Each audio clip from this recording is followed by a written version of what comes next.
ಮುಸಲ್ಮಾನರಿಗೆ 4% ಸರ್ಕಾರಿ ಗುತ್ತಿಗೆಗಳಲ್ಲಿ ನೀಡ್ತೇವೆ ಅಂತಕ್ಕಂಥ ತೀರ್ಮಾನ ಇದೊಂದು ಅಸಂವಿಧಾನಾತ್ಮಕ ತೀರ್ಮಾನ, ಸಂವಿಧಾನಕ್ಕೆ ವಿರುದ್ಧವಾಗಿರ್ತಕ್ಕಂಥ ಒಂದು ತೀರ್ಮಾನ.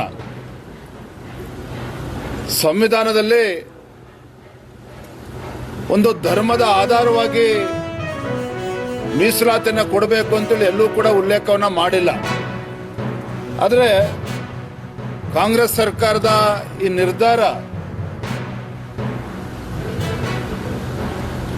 ಧರ್ಮಗಳ ಮಧ್ಯೆ ವಿಷಬೀಜವನ್ನು ಬಿತ್ತಕ್ಕಂಥ, ಒಂದು ಒಡಕನ ಮೂಡಿಸ್ತಕ್ಕಂಥ, ಒಂದು ಕಂದಕವನ್ನು ಮೂಡಿಸ್ತಕ್ಕಂಥ, ಒಂದು ದುಸ್ಸಾಹಸಕ್ಕೆ, ಒಂದು ಕುತಂತ್ರಕ್ಕೆ, ಒಂದು ಷಡ್ಯಂತ್ರಕ್ಕೆ ರಾಜ್ಯದ ಮುಖ್ಯಮಂತ್ರಿಗಳು ಕೈ ಹಾಕಿರ್ತಕ್ಕಂಥದ್ದು ದುರ್ದೈವ. ಇದು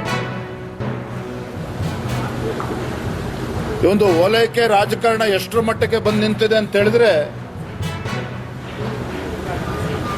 ಅಲ್ಪಸಂಖ್ಯಾತರು ಅಂತೇಳಿ ಮುಸಲ್ಮಾನರಿಗೆ ಇವತ್ತು ರಿಸರ್ವೇಶನ್ ಕೊಡ್ತಕ್ಕಂಥದ್ದು ಗುತ್ತಿಗೆನಲ್ಲಿ